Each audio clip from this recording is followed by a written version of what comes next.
everyone, I'm Miss Marvellous Marvel, and today I'm going to be explaining what has happened in episodes 5 and 6 of Wandavision. Now, if you haven't seen the series so far of me explaining what has happened, then please do check that out before you see this one. Now, if you're like me and you love everything to do with Marvel, then you're in the right place, so please consider subscribing if you can, and let's get started. So, in episode 5, we open to a 1980s living room set where the newly birthed twin boys are crying inside their cribs as a soft piano plays in the background. We see Wanda trying to calm them down. She even tries using her powers, but nothing works. But Agnes arrives just in time. However, Vision says he's quite nervous about Agnes taking care of the baby, and Agnes suddenly looks confused and stammers a bit before asking Wanda,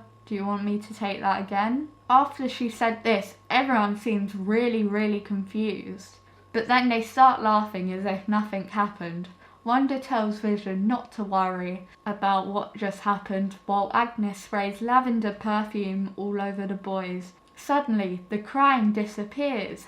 Have the boys gone to sleep? Nope. They've just aged up to 5. How has that happened? Agnes then says, "Kids, eh? Can't control them." This caught me by surprise because Agnes didn't seem fazed that the kids just aged up to 5-year-olds in front of her. Next we cut to Monica being tested by some sort of device. We then hear audio of her being questioned. "There was this feeling keeping me down. This hopeless feeling, like drowning," she tells Tyler, the leader of the base. "It was grief." Jimmy and Darcy step in the testing room and we learn that Monica's test result looked weird and they were blank. But before we could hear any more, we transition to a briefing on what is going to happen next. Tyler then tells the agents and analysts we now know Wanda is the principal victimizer, before starting to characterize her as a terrorist. Monica then speaks up and says Wanda doesn't have any idea for destruction nor any political agenda, and therefore is not a terrorist. Whatever the case, Tyler shows everyone security footage of 9 days prior when Wanda broke into the Sword facility to steal Vision's corpse, destroyed by Thanos in the film Infinity War. Tyler points out that resurrecting Vision was a direct violation of Sokovia Accords, a legislation passed in Captain America Civil War to restrain the Avengers in any case of this happening. Maximoff, in her grief, disrespected his wishes, says Tyler. Everyone's dismissed, and Darcy ponders the Vision dilemma for what happens when he learns the truth. We then head back into Westview in the sitcom series where Billy and Tommy find a dog. They ask Wanda if they can keep him, but she says it's a big responsibility and they can have one when they're 10. After hearing this, the boys look at each other and decide to age up to 10 years old so they can keep the dog. Like, how does this just happen? Like, how do they know to age up by themselves? We then snap back into the real world where Darcy decides to call the town the Hex because it's a hexagonal shape. Jimmy then notes that they don't know who the twin boys were before Wanda showed up and seemingly took control. Monica says they were created by Wanda, but Jimmy points out that the Avenger has historically just created illusions and not actual matter. They then head to the storage room where the 70s outfit that Monica was found in was hung up for analysis. Monica fires a gun at the clothing and the bullets bounce off like it's made of something really strong. Monica then says she was wearing a bulletproof vest when she entered the anomaly. They all then agree that Wanda may be rewriting reality and changing things as they go into the Hex. So Darcy says, what if we send something in that does not require any change? We then see Vision at his office where everyone's really excited about the new computers that they've just received. Vision logs onto the internet with his colleague Norm to get some electronic mail. They put up an email that says it's from Sword and all the employees start reading it. It's a message from Darcy about the Hex, but everyone seems to laugh at it, assuming it's a joke. Vision then touches Norm's temples with his special powers, causing the poor man to suddenly remember who he was before. "You have to stop her," he says, panicking. "Stop who?" Vision asks.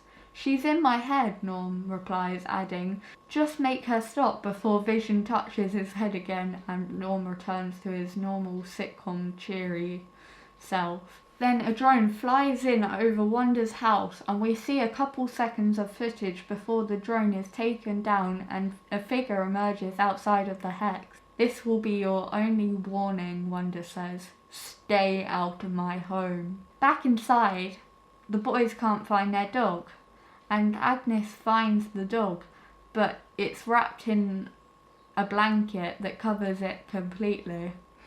It turns out the dog ate some poisonous leaves and perished. The boys urge Wanda to bring him back from the dead, which Wanda resists.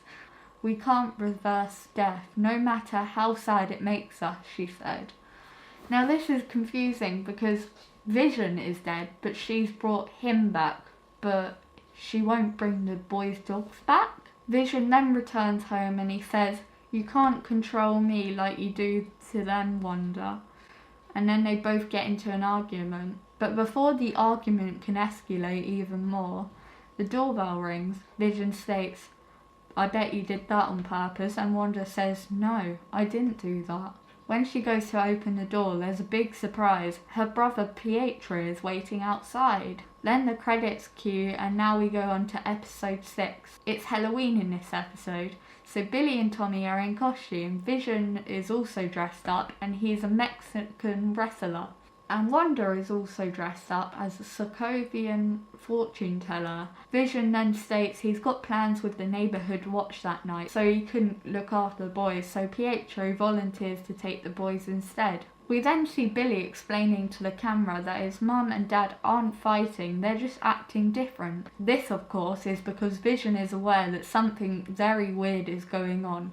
In fact, when he leaves to go to the neighbourhood watch meeting, he doesn't actually go there, and instead he searches the town. He decides to visit the edge of the town where the movement of the citizens are very limited. Vision also spots a tear streaming down a woman's face as she repeats the same gesture again and again, and I think it looked like this. Meanwhile though, Wanda and Pietro stroll around the neighbourhood with Billy and Tommy. With the help of Pietro's super speed, the boys get up to big trouble by playing pranks and stealing everyone's sweets. Vision then makes it to the edge of the town, marked as Ellis Avenue, where he finds Agnes in her car, paralysed and numb. Vision snaps her out of the act with a touch, and Agnes then recognises him as an Avenger, and she asks if she's dead because he is. And then the hysteria takes over with her laughing as she cries until Vision returns her to her numbness. Are you here to help us? I am Vision. I do want to help. But what's an Avenger? What? Why don't you know?